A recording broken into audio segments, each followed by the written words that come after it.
to Into the Akashic, a podcast hosted by Rachel Flores. You are now entering a portal, a doorway to ancient mysteries, spiritual topics, and information from the beyond. Thank you for listening, and we welcome you on this spiritual awakening and journey.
Hello.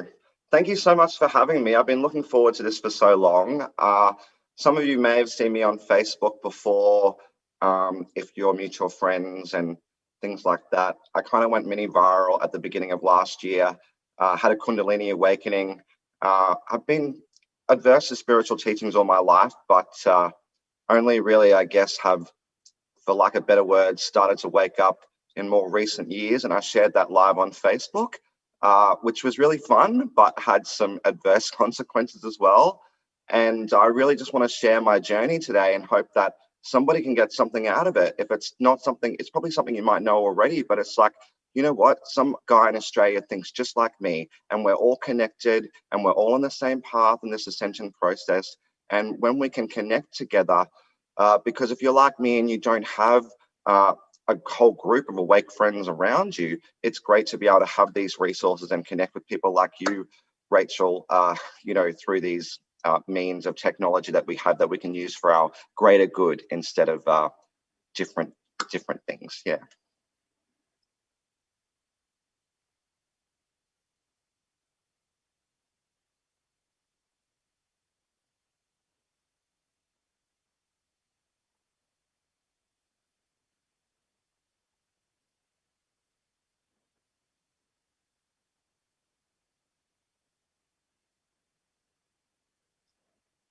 Yeah.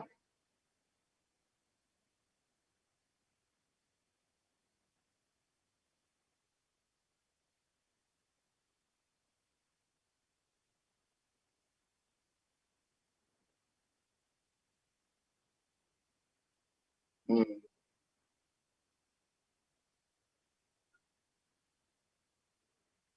yeah.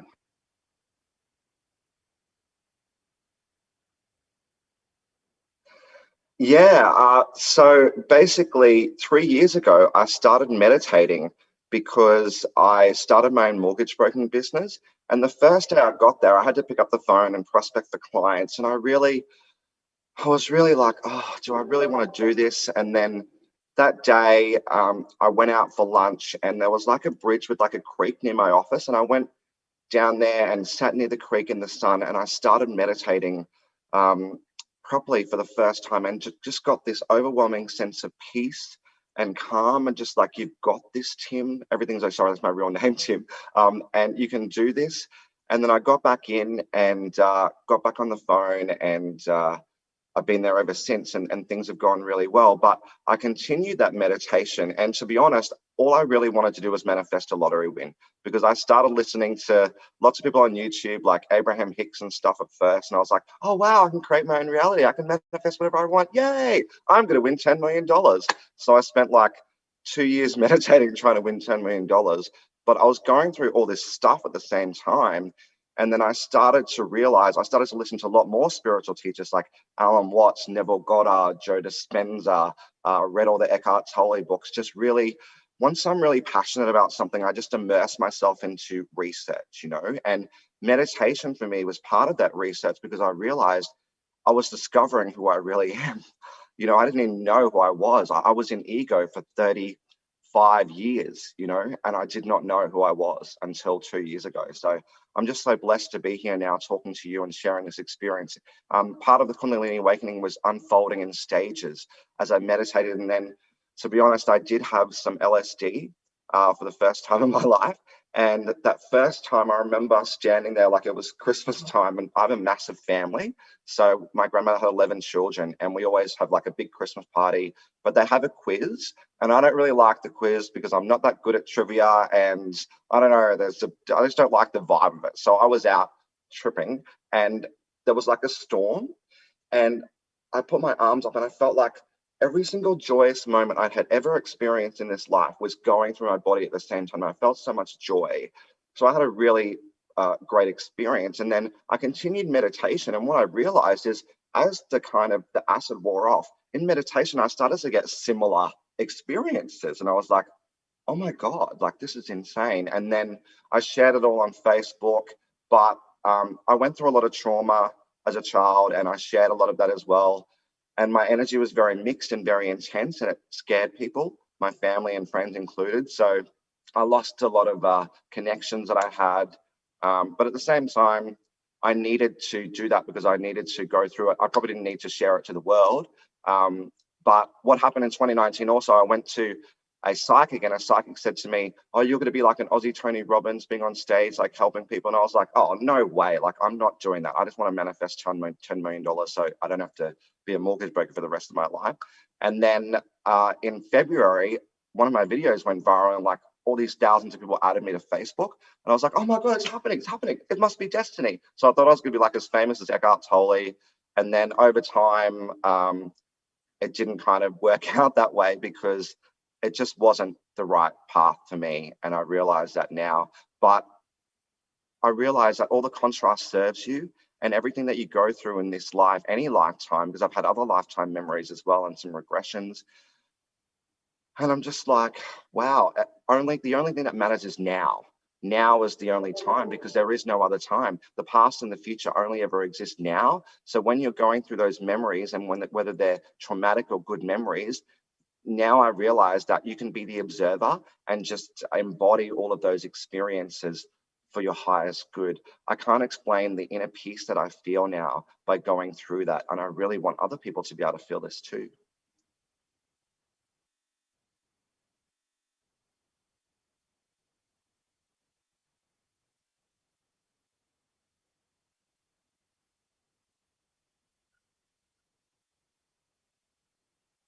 Yes.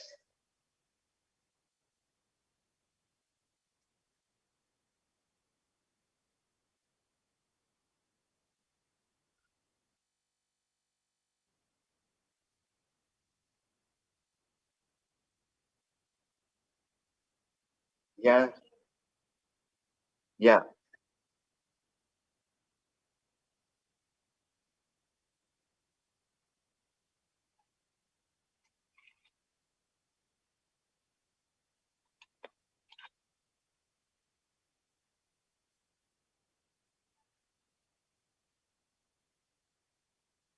Mm.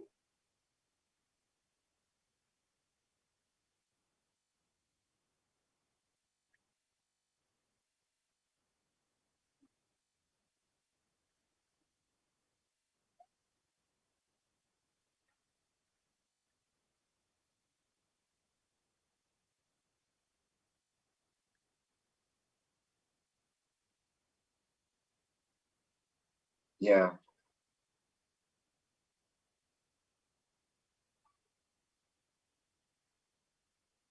Mm.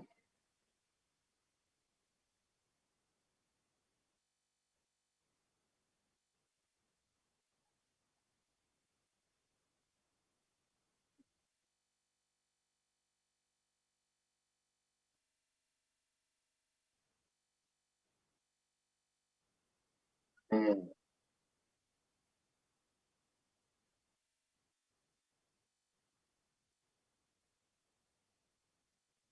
Ah,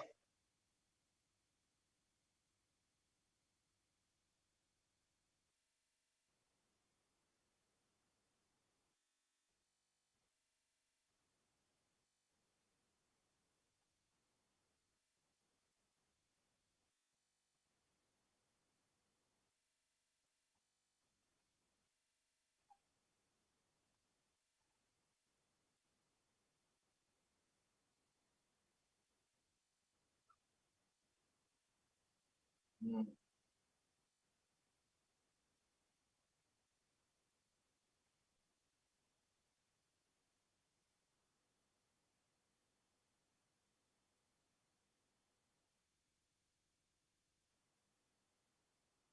mm, me too.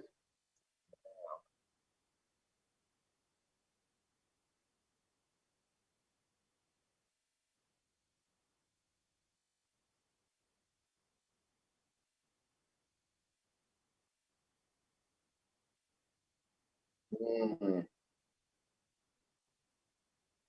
yes.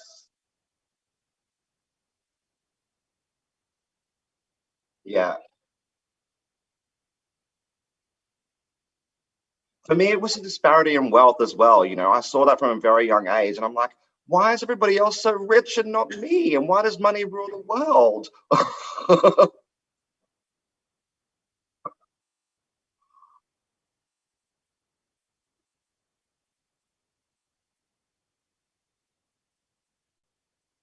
Yeah,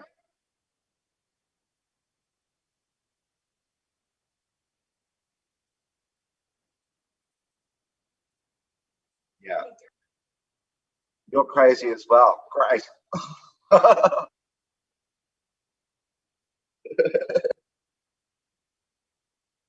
Yeah.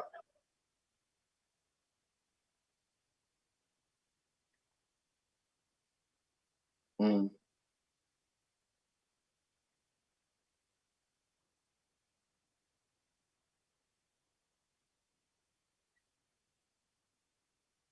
yeah.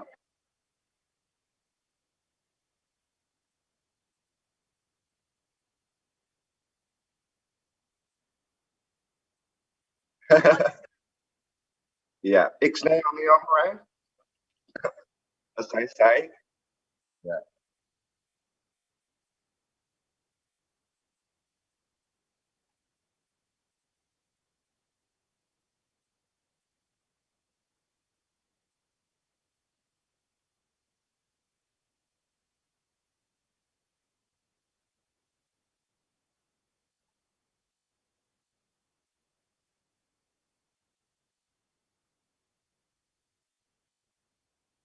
Mm,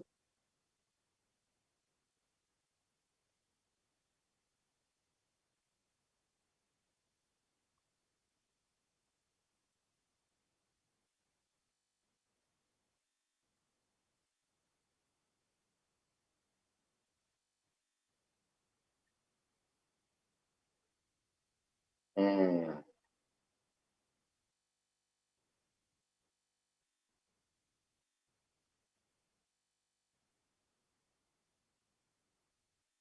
yeah.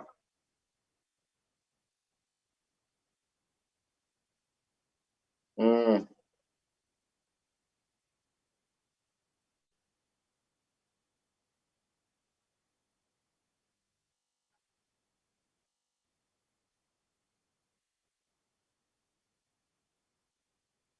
yeah.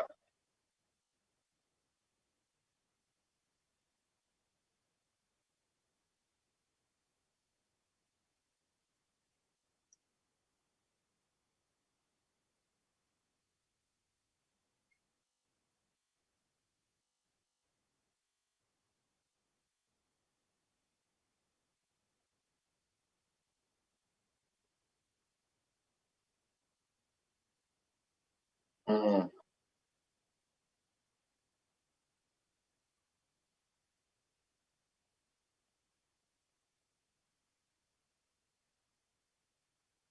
yes.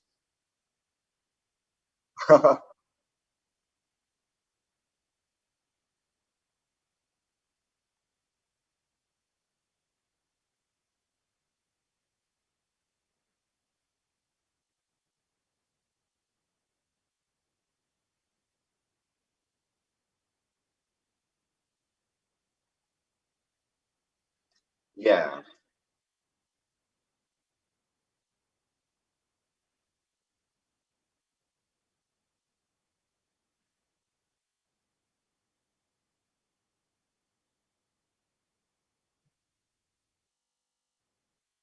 Yeah.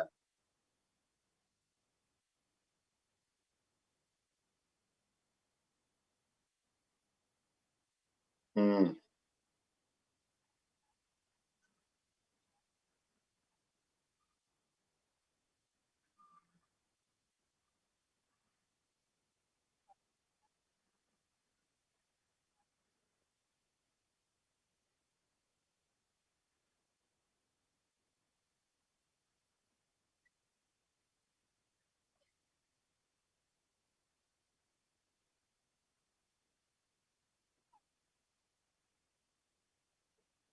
yeah.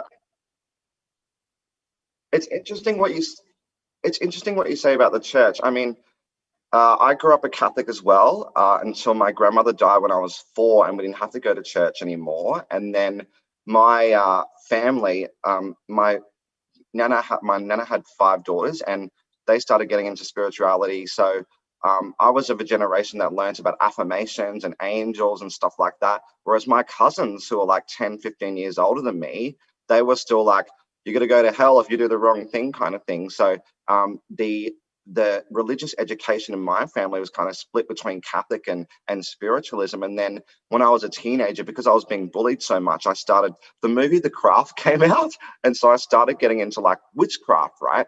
But the good thing about it was I read not just the dark stuff. I read the books where it really taught me about. That's when I first learned about the male and female deities. Like till then, I thought, of the male god or whatever, and I didn't and it really opened me up to that thinking and nature and stuff like that. But then I did get into the darkness and did some bad spells and stuff like that. And when I realized that, like, that shit works, like that dark stuff works as well, I was like, oh my god, this is. I've always kind of gone to the edge of things in my life and then stepped back and gone, I'm not stepping over this edge. Like this is too far. And when it comes to those psychedelics and mushrooms and whatever medicine you want to use, you don't even have to do that. Meditation will do the same thing for you, just in a slower way. It's kind of like those things are shortcuts, and especially, I've never had ayahuasca, but from what I've seen, is it's really to be done with a true healer, and in an environment where you're really ready for that spiritual growth. This is not party drugs here. This is not taking LSD and going out to a nightclub. This is doing it with friends around a fire. This is not a party drug. This is about opening your consciousness and finding out who you are and having those mystical experiences, because it can take you to a dark place as well. And the reason why I didn't have any LSD for 30 years is because when I was a teenager, one of the kids at school had one and had a bad trip and literally went nuts and was tripping for like months afterwards and had to go to a psych ward. So I was like, oh my God, it messes with your brain and blah, blah, blah. And I was like, I'm not doing it. So, but I couldn't have handled it back then, because if I had it when I was a teenager, I could have gone out down a different path. And I spent a lot of years partying and experimenting with, speed and pills and marijuana, and I binge drank. I partied hard for like 10 years. And then during my awakening as well, I used to drink a lot, and then I was getting to the point where I would literally pass out unconscious and had to go to the hospital 3 times before I finally learned that maybe binge drinking was not um, the way for me to be happy. And I had to learn those experiences the hard way. At the same time, I've been really successful in my career as well, and I've had a lot of friends, and I'm just so blessed to be in this position to be able to share this information. But really, I cannot stress enough meditation. Like, people go, I don't have time to meditate and stuff like that. I'm like, well, you waste more time on Instagram or scrolling through Facebook. You probably spend 15 minutes, look on your phone how much your screen time is. If you took 15 minutes in the morning to sit down and breathe, and I'm talking about breathing through your diaphragm, like right up your body, and sitting in a comfortable position, just closing your eyes. I sometimes play some drumming music. However you want to start practicing, it's about understanding that those thoughts are not you. You are not a body. You're a spirit having a human experience. You are not the ego in the experience. Yes, the ego is a part of you, and it's a part of you to be embodied and to be embraced and to be used as a scanner for this 3D place. But it is not to control your mind, because your spirit is the awareness. That is the one who is in charge. And when you embody that and you live like that, my God, this world is literally energy and you can manifest it. Because the thing that I try to explain to people is everyone lives in their own world. And I want to explain it this way. Like, okay, so you're in America, right? But let's say we never met and we didn't know each other. It would actually mean that you and me, Tim and Rachel, would live in two different worlds, because you would never know me, I would never know you. And your world is only seen through your eyes, and my world's only seen through my eyes. So I actually don't live in the same world as you. The only reason I live in the same world as you right now is because we're speaking. But we are in this world, we are not of this world. And there's a big difference.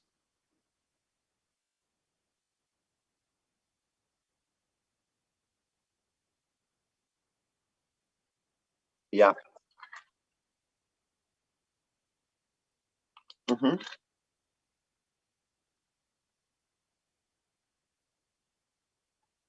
Yeah.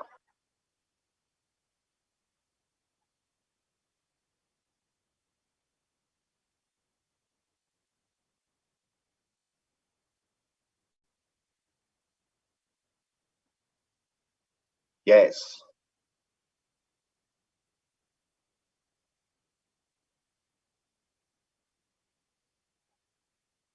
Yeah. Huh. Mm.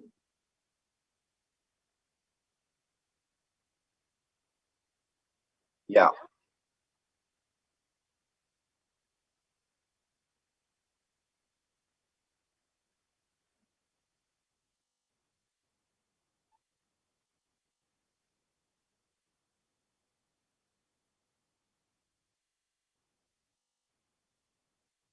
Yeah.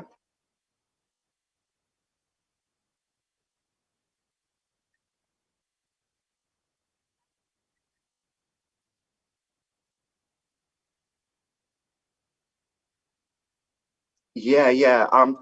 I did try to have some out of body experiences, and a message to me kept coming is, Tim, if you went out of your body, you wouldn't want to come back, and you come into this body for a reason. You don't need to have an out of body experiences. You can have other experiences. And what have had is a lot of channeling. So, what happened to me recently is I have had some challenges with some of my family, because I felt like they didn't understand me or hear me or support me as much as I thought they would in this experience. And I've forgiven, and I love everybody. There's no hard feelings. Because what happened was an uncle came to me who was deceased in a meditation, and he did some bad things. He was not a good person in this life, okay? But what he explained to me was that he literally was in a place of darkness from birth until death. He did not know spirit. He did not know anything but his own ego. And he lived a life full of jealousy, anger, rage, hate. And he did meditation and had psychedelics and stuff, but he took it to a dark place, and he went to the demons, and he didn't experience that.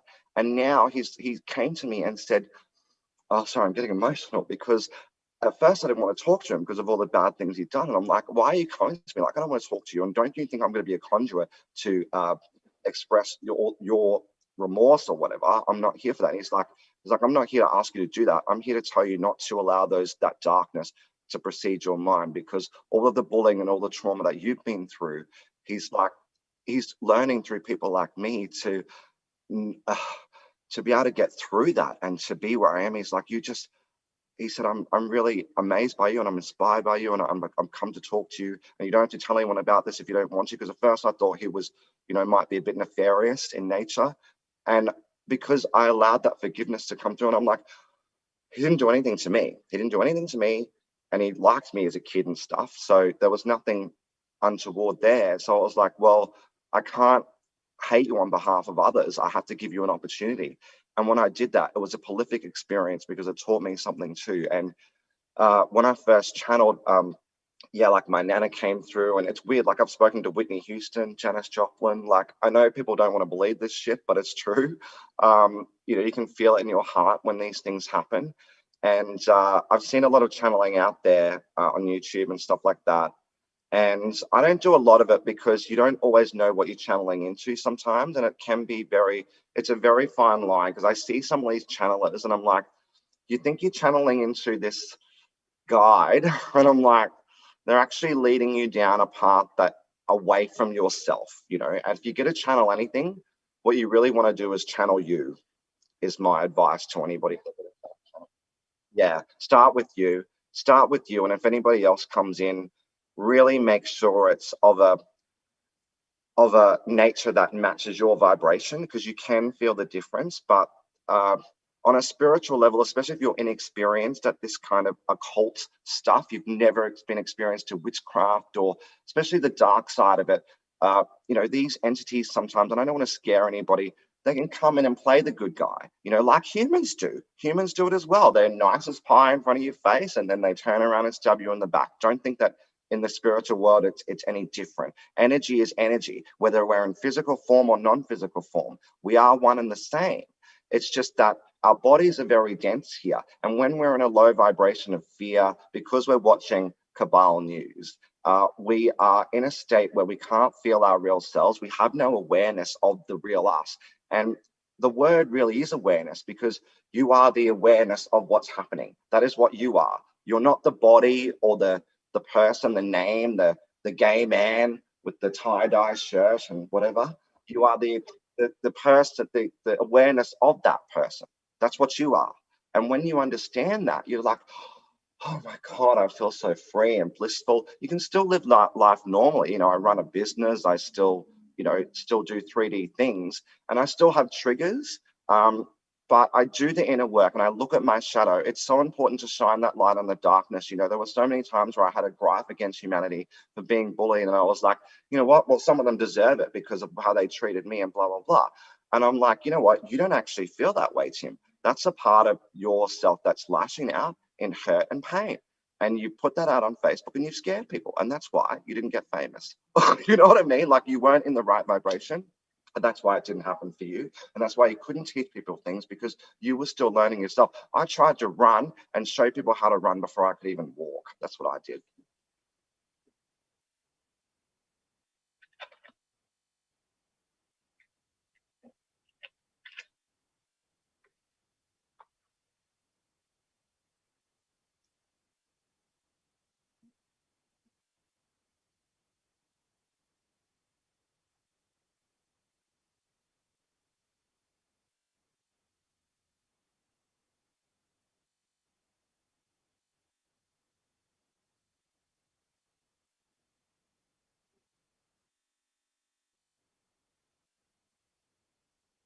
Mhm.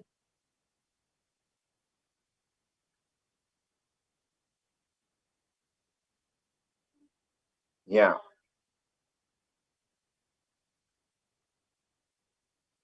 yeah,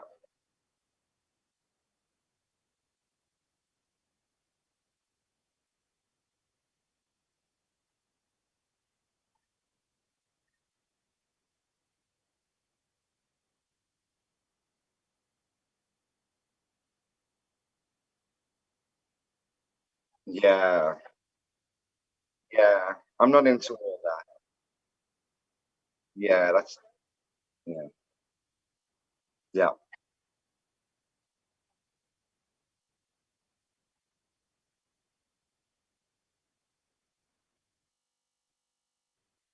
yeah.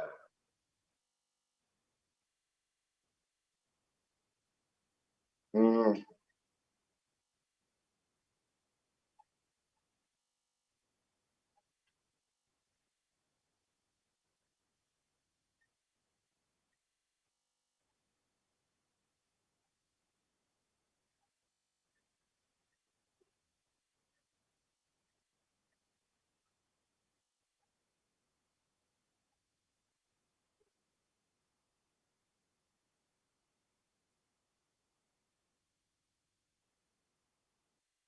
yeah,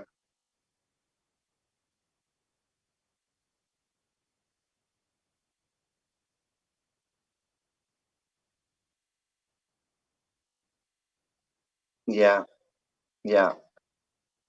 You know, I got really angry at them first when I found out about some of those people, especially ones that I idolized them a little bit myself at first, and I didn't even realize I was doing it. But what they do is they get corrupted. They don't even mean that. Some of them don't even know that they're false light workers. They've been corrupted energetically, and they didn't even realize it. So I was really angry at them at first, and I'm like, well, hang on a minute. I know some of them probably know and are part of it or whatever, and are part of the plan and are recruited on purpose or whatever, but a lot of them just don't know what they don't know.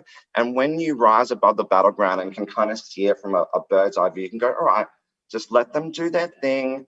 They've got their people following them, whatever. You know, those people are on their own journey. And when you can look at those people with a light and a love in a way and go, you know what, I'm not going to get angry, because that's exactly what this cabal wants. Anytime you're putting that energy out there, they are feeding off you.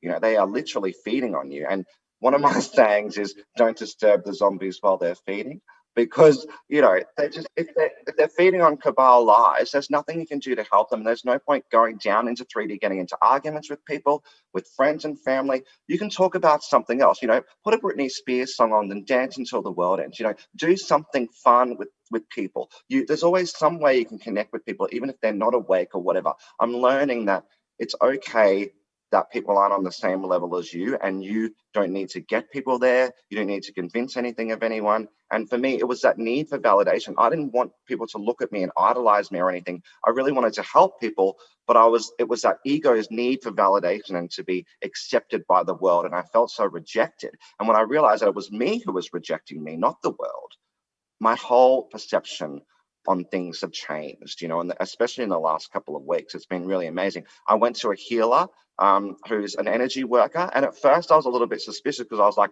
is this person really awake, you know? Because a lot of these, what I call namaste sayers, or these gurus or these healers, they're too much in the crown chakra and they're too much in the light. And one of my things that I point out to people is, what happens to a moth when it gets too close to a flame? It gets burnt, because you're too far in the light, your head's in the clouds, you're not grounded, you're not actually. Yes, I saw that bit. Yes, yes, yes. And that's why I have a yoga mat on the ground, and I do sitting meditation in the car a lot before work. That's when I meditate in the morning. But at nighttime, I often do a grounding on the yoga mat, because I just love in Stone Age times, there's no way you would lay down on your back, because an animal could come and eat you, or another human could come and stab you in caveman times or whatever. So that's actually being very vulnerable, and allowing guys to support you, and allowing you to just be so aware and vulnerable. And when you be vulnerable to the universe like that, you open up your heart and your whole chakras and everything. And I've shaken and got rid of like trauma and done TRE exercise and everything, just grounding myself on the ground. It's amazing. And on the beach and in the sand as well, standing. Or we did a moon meditation the other night with the blood moon, and I was out with the fire. And we're not meant to have fire on the beach, right? But when you live in 5D, you just do what you want. Like, who cares if the cabal police say you're not allowed to have a fire on the beach? We literally had a fire on the beach, a small one. Nobody came to disturb us. There was all these couples sitting watching the moon. Everything was so peaceful. The energy around the place, not only with this fire, with this group that we had of this meditation and drumming and everything, but it was just the people around us were just in a great energy as well. Even though they're asleep, you know, they're normies or whatever, they still have good energy as well. Because just because people are asleep, it doesn't mean they're not in touch with their spirit. Everybody has moments when they're in touch with their spirit, you know, and we can see that in people. And when we look at people through what A Course in Miracles teaches you, which I've done as well, is that when you look through the world through God's eyes, it's really looking at the world with loving eyes, and looking at people who aren't awake as kind of like children who just haven't learned to walk yet. You know, you don't look at a 2-year-old child who falls down on the ground because they haven't learned to walk and go, oh, you dummy, you should be walking by now, you know. And I know Abraham Hicks says that, but I really did not learn that until recently. I was lashing out at people for being asleep, and I was blaming them for not listening to me and calling me crazy. And I'm like, you're the one who's crazy, blah, blah, blah, blah, Right. blah. And it's like, that puts people off and doesn't help people. You know, no wonder I went from 5,000 friends down to 1,500 or whatever, and lost them all, because I just didn't, at first, it was such a mix of vibration that people just weren't getting me. And I had to go through that. And I didn't mean to do that to people. And I feel a little bit not guilty. It is what it is. But I hope that if people are watching this, it can kind of explain. And if you look at it back at some of those videos, you'd be like, okay, I can see what he was going through. I can see why he's doing that. It's not that he's bad or whatever people thought of me at the time. It's just that I was going through things that I was brave enough to share it with the world. Most people wouldn't do that. I just did. And it was maybe not the best thing to do. And I feel a little bit like sometimes I see people and even friends in my life, and I'm like, it's a bit awkward because I'm like, they're awkward around me. I'm a bit awkward. I'm not awkward around them, but I just haven't. I don't know. It's a bit weird. Sorry, I'm rambling now. So Oh no, you're good. I was looking on Facebook just now, and man, there's always something when I do these podcasts. But someone was like, "Hey, we can't hear you. We can only hear him." So my mic has not been working this whole time. I'm so sorry, everyone. But we'll still keep going. We'll still keep going with it. I just got my mic working. I don't know why. Some really good things. I know. It was like probably my best one yet. I felt very comfortable. I feel very comfortable with you for some reason. But I think I'm getting more confident as the days go on and I do the podcast, because at first I was like very nervous, and now I just feel like I feel more confident, and I feel also what I noticed about myself with the podcasts is I write out all these things prior to it and how I want it to go and the topics I want to touch. And every time, like, I keep just focusing on the things on my paper, it feels like it doesn't flow as much. And so this time I've kind of took myself away from, I mean, there's topics obviously I got wrote down, but I've kind of just let myself flow a little more. And I feel like that is more authentic, and it's helped me kind of be a little bit more open to feeling like I can be myself. So it's been good. You guys did miss a lot. I'm so sorry. My friend was like, you're amazing, but your mic is muted. But it's not muted now. So hopefully you guys can hear me. So sorry about that. Well, I'm glad that Will got to touch on some topics that you guys got to hear, and maybe he and I can we'll do another one and we'll go into some more stuff. But basically what we were touching on, and I know you heard him, but what I was touching on is just going within yourself and knowing that you are a sovereign being, and the kingdom of heaven truly is within your own heart and your own vessel. And we shouldn't be looking out externally. We should be going within ourselves and intuitively feeling and discerning things for ourselves. And we were talking about meditation and how that has helped him a lot, and just going within the inner journey and taking ourselves out of the chaos of the world. I mean, we can still know and be aware of what's going on. We don't have to bypass it. We know what's going on, but we can live in a place of peace and bring heaven on earth and live in a place where this shit doesn't have to exist in our reality. We know, we're aware of it and what's going on. And if we have to make steps when things come our way, we can. But, really it's about living your life and allowing yourself to find the beauty in every day and just your own personal journey. You don't have to let fear rule you. You don't have to listen to the media every single day and let that consume you. And you can just step into your own power and know that, you're sovereign, and that you can create your own reality, and you can create the new earth, and we can have heaven on earth now. Life is now. So being present in the moment. Just with the media stuff, right? So I call it cabal news, basically. Whenever you're watching the news, and it's interesting here in Australia, right? So I live in a place called Queensland, Brisbane. So we're probably Australia's third largest city, right? Yeah. And with the lockdowns that have been happening in Australia, Melbourne, Victoria is the worst, right? So they've gone through 4 lockdowns.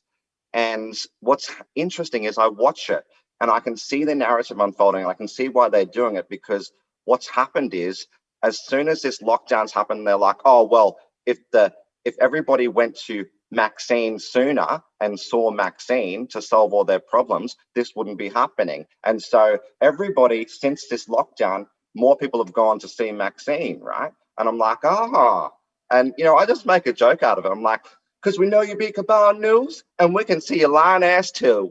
And I just make a joke about it. Who cares? We know it's not real. We know it's all bullshit, and it's not a part of my reality, because I'm like, well, hang on a minute. I'm not locked down, so I'm not getting emotionally involved in this.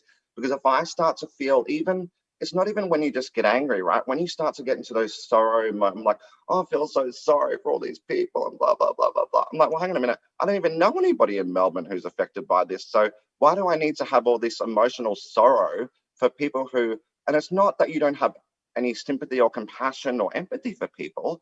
It's just that the only reason you're exposed to it is because you're watching it on the television.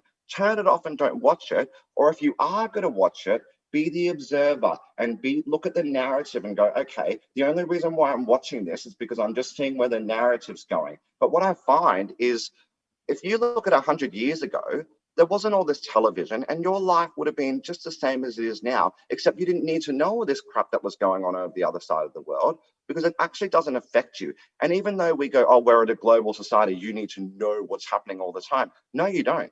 Because what's happening on the other side of the world isn't actually affecting you right now. So you can actually live in your own world and be happy regardless of what's happening out there. And when you understand that very simple concept through meditation, through going inside and through experimentation and going, what I did is I meditated today. I felt good. And then look how my day unfolded. Oh my God, I won $10 on a scratchy or something, you know what I mean? And celebrate those little good things that happen to you all the time and be like, my God, I'm creating this. And when you realize that, you listen to Abraham Hicks and she says to you, or they say to you, you create your own reality. And at first people go, oh, wow, that's great. I can manifest stuff. But then they go, but hang on a minute. That means I have to be responsible for all the bad things that happen to me.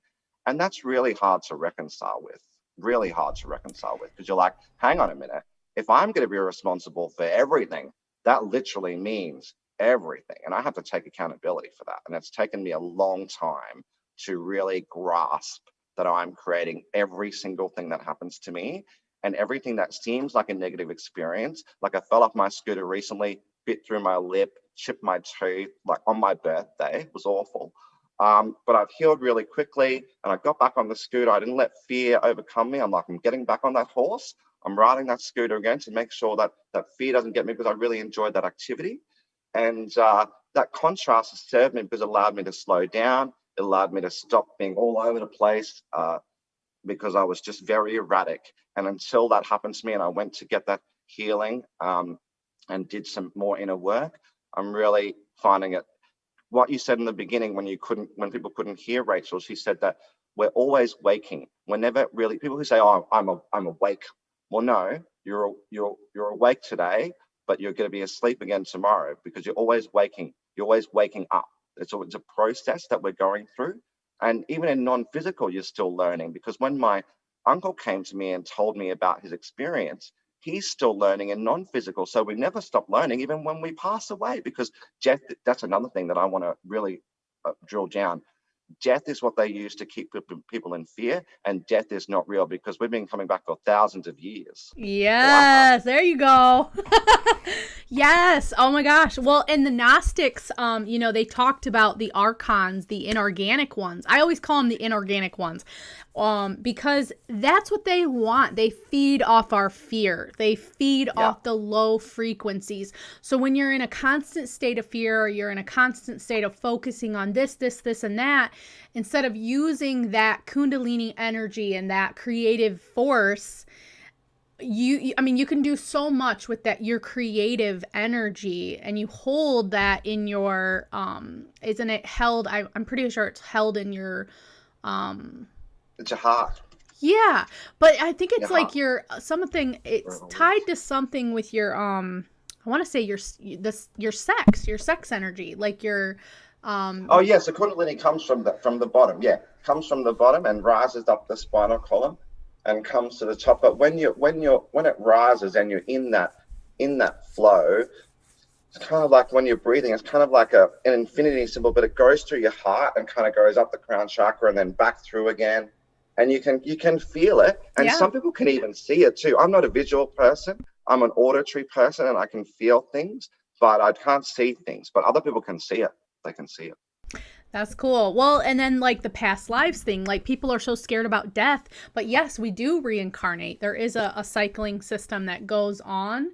And I was, in 2015, I tried DMT, and that was when I seen my past life. And I was this like, part of some sort of guardian race. I don't know who it was, but it was like a, like a higher up being in Egypt, a woman, and it was very intense. I could not believe, because I mean, I had no thoughts in my mind prior to doing DMT about Egypt, or like that wasn't even, it didn't even cross me. So the only thing I could come up with is, why am I seeing this intense vision of me standing before the pyramids and like the Egyptians? And it was very like Egypt's times. And it was really scary, because I was like very high up on this temple, and I'm looking out and I'm seeing like Anubis and Thoth, and it freaked me out. I couldn't believe that I had seen that, because I'm thinking, you know, I'm going to see these machine elves or aliens or something, because they tell you these stories on DMT, and I'm like, oh, I'm ready to meet my angels. No, I went and seen a past life. And so that changed a lot for me too, because I'm like, okay, because I never believed in reincarnation, and I'm like, oh my God, I have past lives, and I've had these visions in the past about you know, being an African woman, or being in Egypt, or just different ancestors that have come to me in my dreams, and I'm like, oh my God, it all makes sense, because the church teaches you that's all demonic, you know, and so you're disconnected from your ancestors, you're disconnected from more deeper things when it comes to your past life selves or your ancestors and all of that. They teach you that stuff is demonic or wrong. You don't tap into that kind of stuff. And so, well, I'll tell you my story about that. I was in the bath, right? And I said, because you ask and it is given, right? You just got to ask the question, you'll get the information. And I said, oh, what was my original soul name? And I got this like name like Akisha, and then like I got this vision on me being like a little girl in like front of a fire, and like, oh my God, it was almost like American Indian type thing, and it wasn't African, it was like American Indian thing, and I was around all these men. It's almost like I wasn't meant to be there, but I wanted to be around the men. And in this life, I've always really been into like chicks fight. Like when I was a kid, I used to play this game called Mortal Kombat. My favorite characters was always like Katana and Melina, or like the chicks fight. And I love Buffy the Vampire Slayer and Xena Warrior Princess. Like I always loved women who can physically fight, you know, that's all awesome. Powerful women. Like always been to really, even though I'm a guy, I've always been really into that feminine power, you know, especially physical or magic or whatever.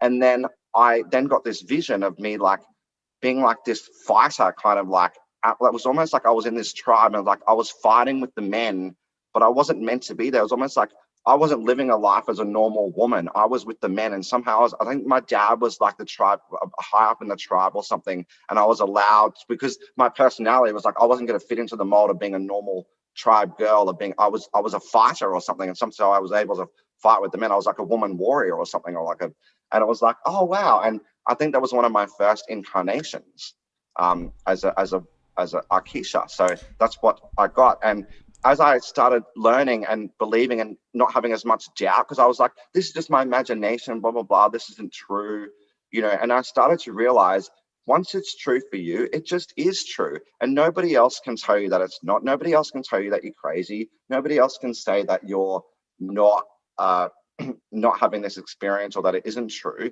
because they don't know, because they don't even know barely what's true for them. So they can't tell you what's true for you. You can only know what's true for you.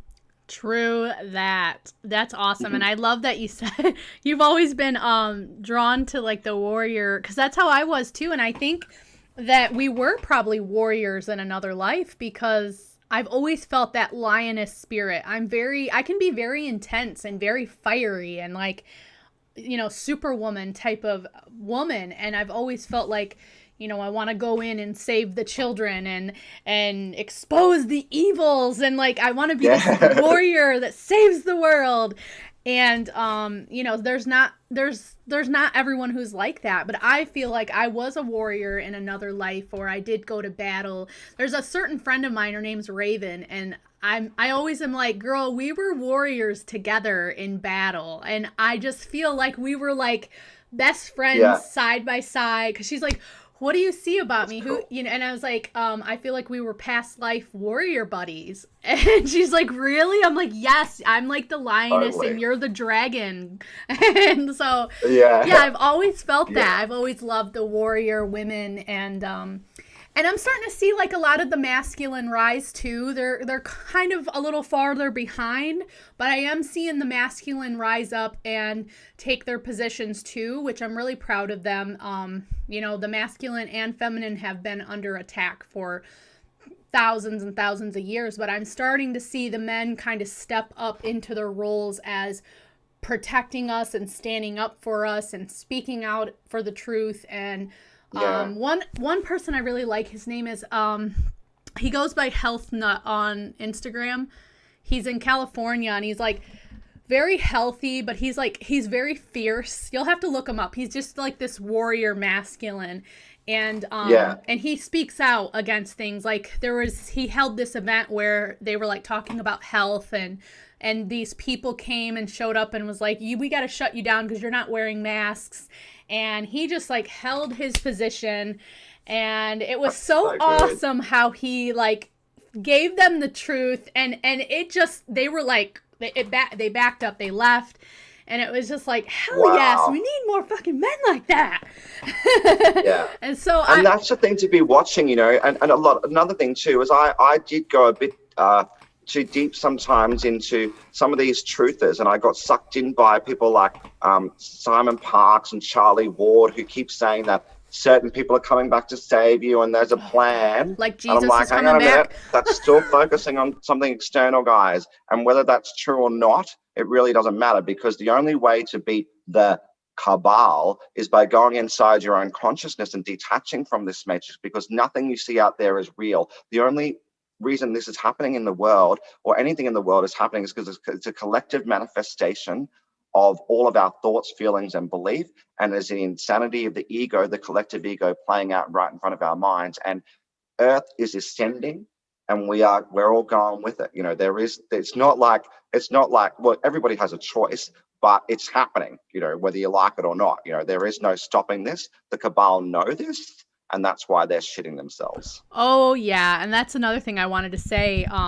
I'm glad you brought that up, because their time is short. They know it. They're losing their energy sources. They're not able to loosh as much energy anymore because people are rising in their frequency. So they're not able to keep people under a state of fear. The divine feminine is rising. They're not able to suppress the goddess anymore.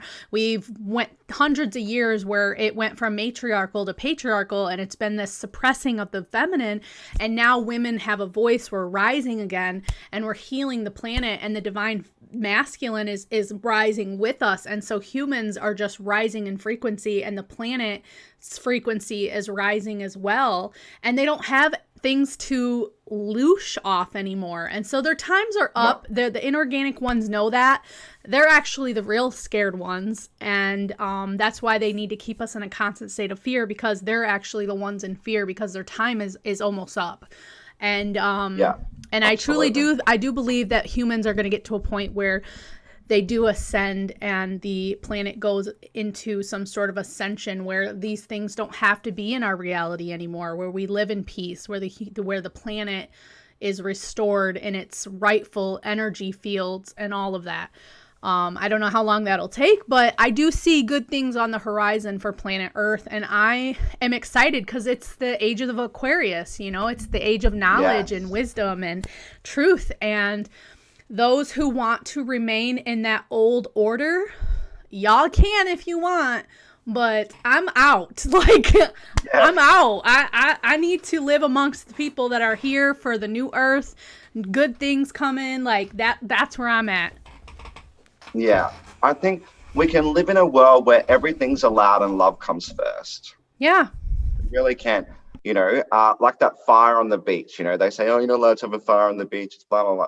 Well, we're having a bloody fire on the beach, and there's nothing you can do about it. And because Right. You're in that state of vibration where you're not attracting them. Like if you're also, when you're doing something, and if I was like, oh, what if the police come, blah, blah, blah, blah, blah, that's attracting them. Because when you don't, and you experimented in your own life, when you think about a subject for a certain period of time, I realized this through practicing when I was trying to manifest stuff, right? Like I was thinking about this duck, and I've done a video on this, where basically you think of like a inanimate object like a duck or something like that, and I imagined this duck, and then for like a couple of weeks I was waiting for this duck to show up in my experience, And then I walk into a shopping center and then they're having like a promotion.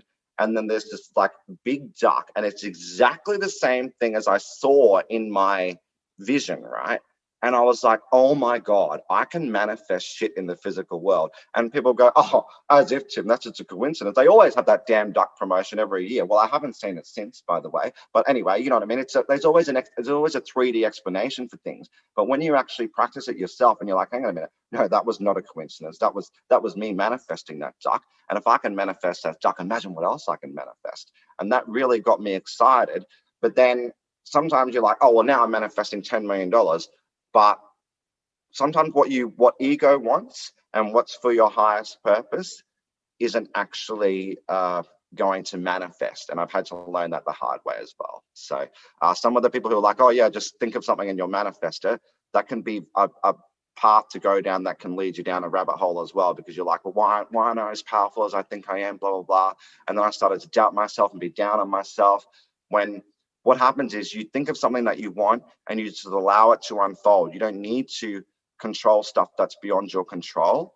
And when you realize that, so many wonderful things happen to you. Like since then, I invested in crypto and I've made so much money on crypto. And I really want to help people with that as well, like from a 3D point of view. So I've helped like my dad buy some and my mum buy some, and like the market's dipped recently and I'm helping people not panic and stuff because I've been working in finance for a long time. And so I'm really in a place where I'm like, wow, I can be a spirit having a human experience and do all these 3D things as well and live a normal, happy life and still enjoy. I mean, it's so weird, right? My body, I've had weight issues all my life where I've never been like fat, really fat, but I was always like a bit chunky and stuff. I went through bulimia as a teenager or whatever. And my body is literally transformed through no physical changes. Or if I still eat quarter pounders and drink Coca-Cola and my body's like, I'm getting muscle. It's so weird. Like my body's physically changing, because what I realize is that your body is actually manufactured from your consciousness, and you are not as fallible as what they make out to be. You are not as vulnerable to illness, and you're not as, and you don't need to put as much effort into exercise and what you eat and stuff, because it's how you feel about what you are, not what. Or you can do any 3D activity in the world. Some people eat and exercise and they're still fat because it's like they're trying too hard on a 3D level. They're not going into their mind and realizing that you're making your body with your consciousness. That's what's happening. And I know that's hard to grasp for people, but it's really the truth. And like years ago, we used to live to like 500 years old and stuff. Like people don't tell humanity that, but that's true. And that's because we're in different states of consciousness where our bodies were able to last longer, and we only live to like 100 or whatever now because we believe that. But our belief dictate how our body literally looks like to ourselves and others. And I've experienced that truth for myself.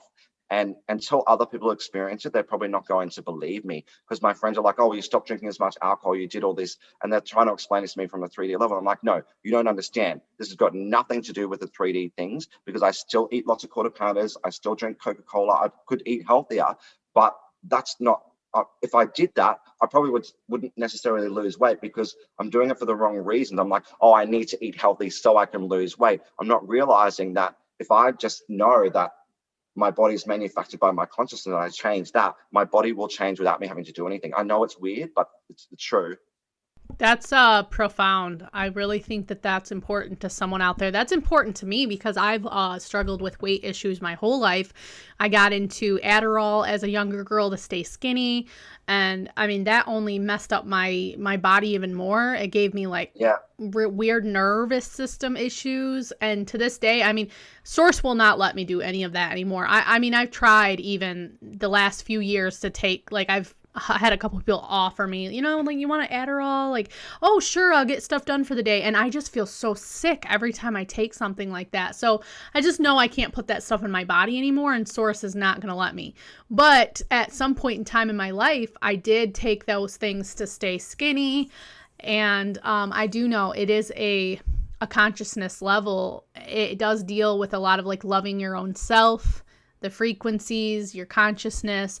That is really profound. And I feel like you should talk more about that, like outside of this, like maybe do like a YouTube video or something on that, because a lot of people don't know that. And so they go on to like burn themselves out with exercising and starving themselves and binge eating and then fasting.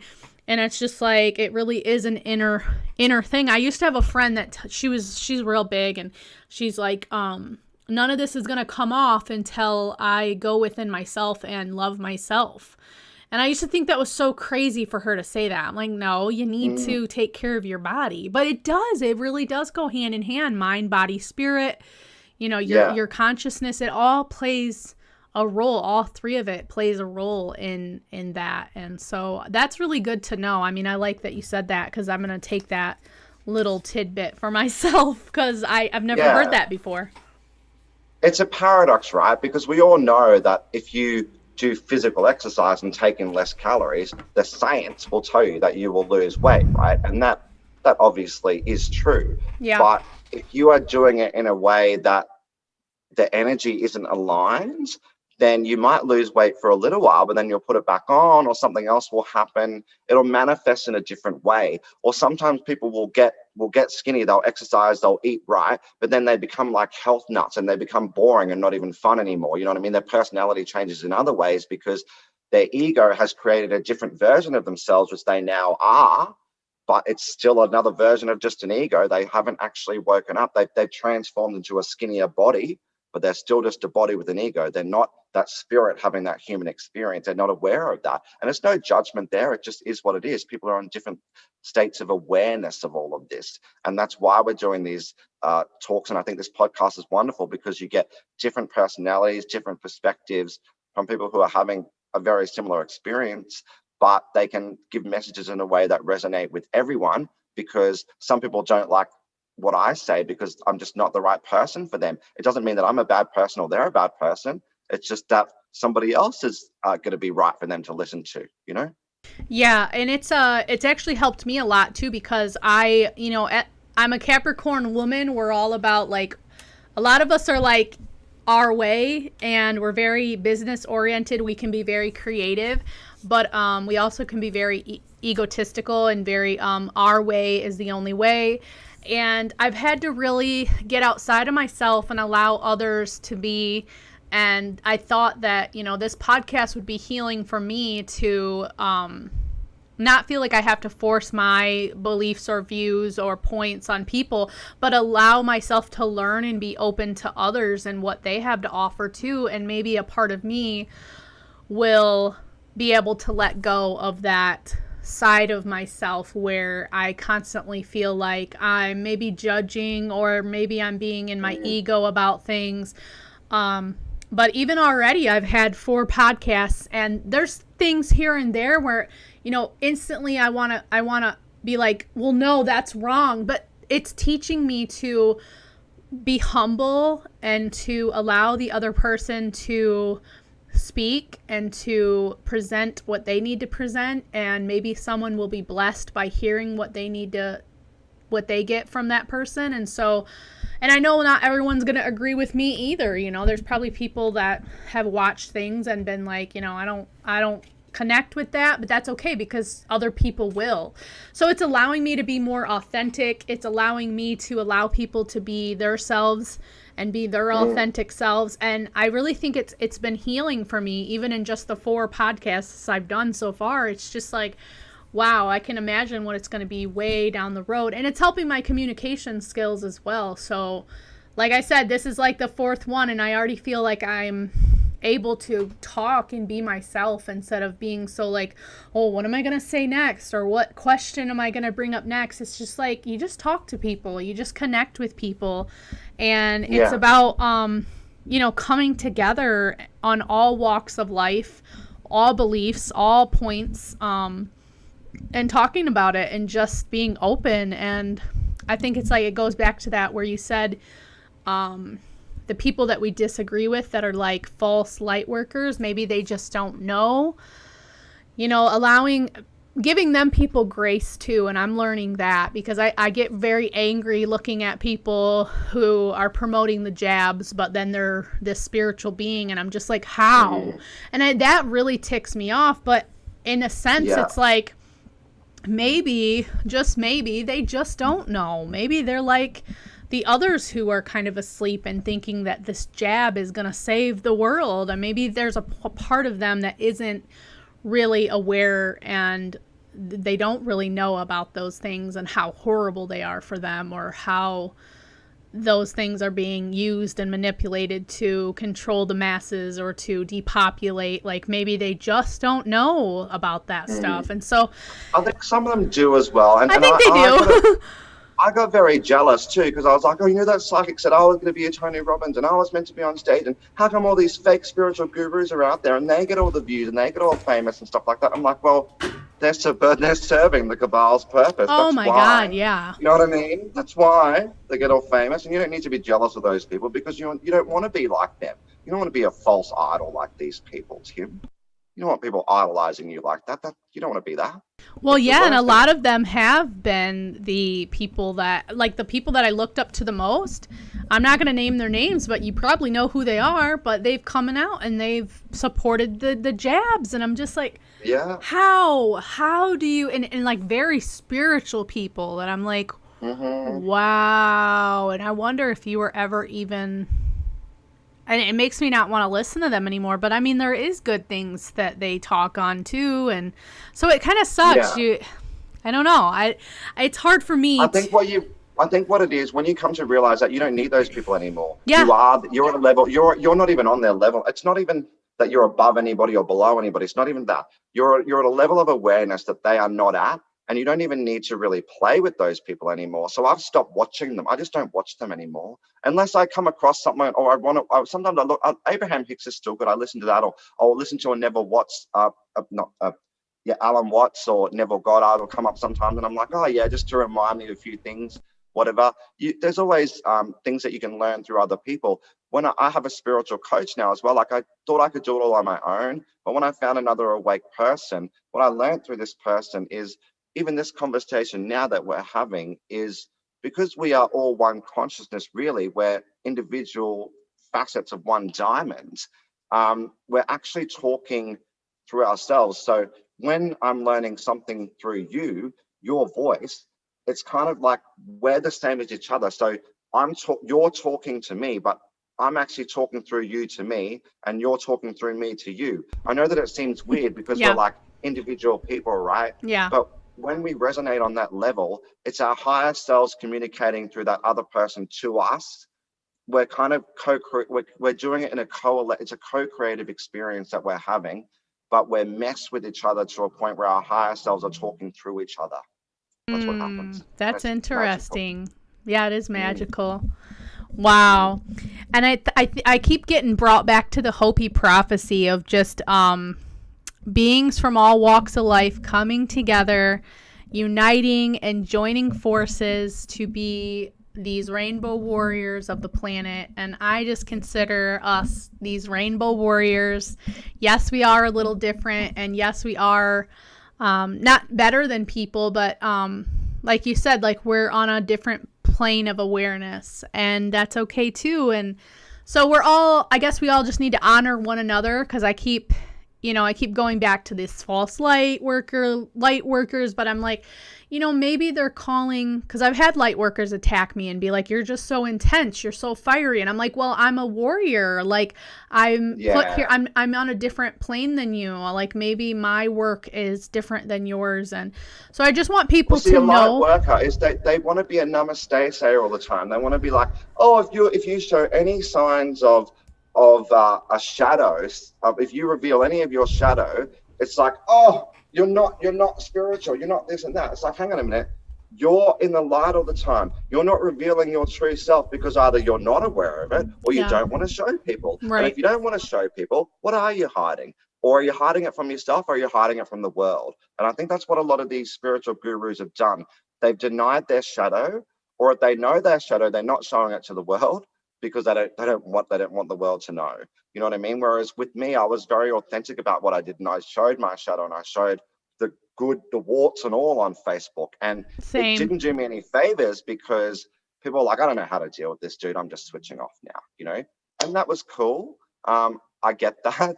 But I think this video, when people watch it, if they've known me for a long time or see it, I think hopefully it'll give them a bit more of an understanding about who I am and what I was really trying to do last year when I did. There was like, I almost ruined my business, and one of my business partners at the time were like, we checked, and there was one point where you were posting once every 10 minutes for like 12 hours. Like, that's intense. Like, I put a lot of information out there. Like, I was posting like once every 10 minutes for like 12 hours, like a video, a meme, something. Like, it was insane. It was very intense. And like, I can my get family like thought I that was too. crazy. And like, and I was in a state of consciousness where I was letting it all out. Like, I was going at the speed of light.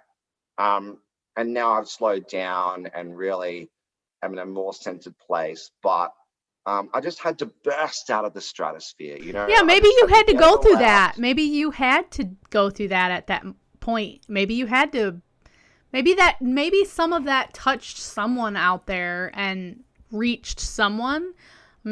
I feel hope like so. I'm I not, really hope so. I think it did, because when I found you, I don't know how I found you. I think it just came across you somehow. But I was Yeah, I used like, to post in all the groups and stuff as well. Yeah. yeah, I mean, I really liked that about you, that it was like very out there and authentic and really real and raw, because I'm like, I don't see a lot of those people anymore. It's like I always can feel and intuitively feel like people put on a front, and you know, it's like the superstars. They're all hurting inside, but they're like putting on this front that they're so happy, and the glamour and the lights, but they're slaves, and they know that, and they do things to, you know, so they're not really putting their true selves out there. They can't give it raw. They can't give it real. And I just feel like when I see a person, I can instantly know if they're raw and real, and I look for that, and I think that that's a good quality about yourself. And I also feel like there's going to be a lot of people that are triggered by people like us, but there's going to be people like us that we find along that journey that really appreciate those qualities and things about us that are intense and fiery. And yeah, maybe we do have to examine ourselves and not be posting every 10 seconds, but maybe you had to go through that in your life to get to this point where you look back and you're like, I've come so far, and now I'm more centered. Oh yeah, definitely. I don't regret anything. It was really fun. I know. I kind of just, you know, I wanted to be an actor when I was a kid, and I do love the performance aspect of it, you know, and I love having fun and dancing and singing and playing. I just love being in a play state, you know, where you can just really have a laugh and, you know, just live life, enjoy as much as you can is my best advice, really. And you really can find that joy in any moment in time. And you know, the concept I was talking about earlier about time not existing, really, I know it's a paradox because it does, but at the same time it doesn't. And when you understand that paradoxical thinking, you're like, it's hard to get your head around at first, because your logical ego brain wants to examine, go, what do you mean there's no time? Of course there's time. You know what I mean? It wants to think. But when you just feel, you're like, hang on a minute. If the past is happening in my head, like, yes, there was a past where it happened, but it's happening now. So is it the past or is it now? And it's like, well, you're bringing it into the now. So it's not the past anymore. It's now. You're making it now. And people are, like Joe Dispenza explains this, people are literally living their life from the past and then creating their future like the past, not realizing they're doing it. So many people are living like that. The same places, different faces, but the same patterns keep happening in their life. They keep attracting the same type of men. They have no money all the time, or, you know, they live in the same perpetual cycle of this. And like, why do I keep getting myself into these circumstances? And it's like, because you're letting your past dictate the future, and you're creating your past again all the time, because you're thinking from the past, not from the now. And you're not creating a future from the now, you're creating a future from the past. And that's what, like, this book, Becoming Supernatural, these are the things, like, you can go inside your own consciousness, but you've got to do some research as well. Like, honestly, these people, this is science. Like, this person teaches you how to heal cancer, that you don't need to fear viruses out there, you know, because your body's manufactured by your consciousness. And when you understand that through meditation, and this scientist, Joe Dispenza, will teach you that. And that's good for people who are kind of normies. You can put them onto this book, because it's like, well, this is science-based. This is not just namaste spiritual Eckhart Tolle bullshit. This is real. Right. Sorry. You know, I know you're good. I've never actually got into Joe Dispenza, but It's amazing. I should, you know, I should check him out. I Eckhart Tolle too. I really like him. He's a very peaceful person. But yeah, I need to check him out, because I've been being told for a while to check Joe Dispenza out, but I just haven't had the time. And, I've been triggered for a minute with all these spiritual teachers, so I haven't wanted to go in depth with anyone else for a while, but I should check him out. Check him out. And I was going to say also, are you a coach of any sort? Because you would be a really good coach of something that helps people kind of transform their lives into living in the now and finding their power. I feel like no, when I went live, when I went viral on Facebook, I created like a page and a group and stuff. But I didn't really know what I was doing. Like, I thought if I just did videos, people would watch me and we could comment and interact with each other, and I could help like all these people. Like, I don't know, I kind of like similar to like Eckhart Tolle does, or Shad Guru, but actually tell the truth. Yeah. Sorry. But yeah, like, but that didn't quite happen. So, I mean, yeah, people have said to me all my life, like, oh, you should be a healer or helping people of some sort. But I don't know. I don't know how I would go into that sort of work. Currently, I work in finance, and for lack of, I don't know, it's a kind of selfish way to think like this, but I make too much money to become a poor spiritual coach, to be honest. And I'm not willing to give up my lifestyle to, if it was going to unfold that way, it would have to unfold in a way that was in alignment with how I want to live my life as well, because I feel like I've sacrificed so much of myself giving to other people that I was doing that again. And I was thinking that it was helping me as well, but it wasn't. It was actually taking me more into ego, more into 3D, and I was feeling rejected and hurt because not as many people were watching. Like, I'll get heaps of views, and then I would do one video that people didn't like, or I'd lose people, and I was like, and then my friends and family are like, oh, you shouldn't be doing this, and blah blah blah. And it was like, it was just really destructive. So now I'm kind of I'm doing this because, yes, I still want to put information out there and hope that I can help people in some way, but as for becoming a coach, I don't have any plans for that. No. We'll have to do another podcast for sure, because I feel like we can just talk forever. But I was going to ask you, outside of this, you'll have to help me get into crypto, because I have been wanting to get into crypto, but I haven't yet. And I don't even know where to start. I had some guy in a group that I know, and he walked us through it. But at the time, I was just not in the space to go through the steps, and I was like, ugh, I need to sit down with someone, because this is a lot and I'm not good with financing. So I'm like, I don't want to get into this and start buying things I shouldn't buy, and all of that stuff. So we'll have to, on another day, we'll have to connect and talk. Maybe you can walk me through on the basics of how to get started. Yeah, definitely. I mean, it's something that you go with your intuition. I can put you on to how I started in crypto. Is my auntie actually put me onto a psychic medium called Samantha Jane. And she used to work in finance, but she's also a psychic medium. And her whole thing is crypto, right? So she's been helping people on YouTube, not telling people what to buy, but getting messages from the other side of like, these are the ones I see long term. And the thing that's good about Sam is, unlike a lot of psychic people out there, she actually has street cred. Like, things she said about these cryptos have actually come to fruition. Like, and she's been going since 2017. So she's got the skills to pay the bills and the track record to prove it. And that's what I love about Sam. And I've had a reading from her as well. And I've just learned so much that I could share with people like you who know nothing, and just show you the basics. And then you can use your own intuition from there and decide what to do. So yeah, that'd be awesome. Yeah, we'll have to connect on that.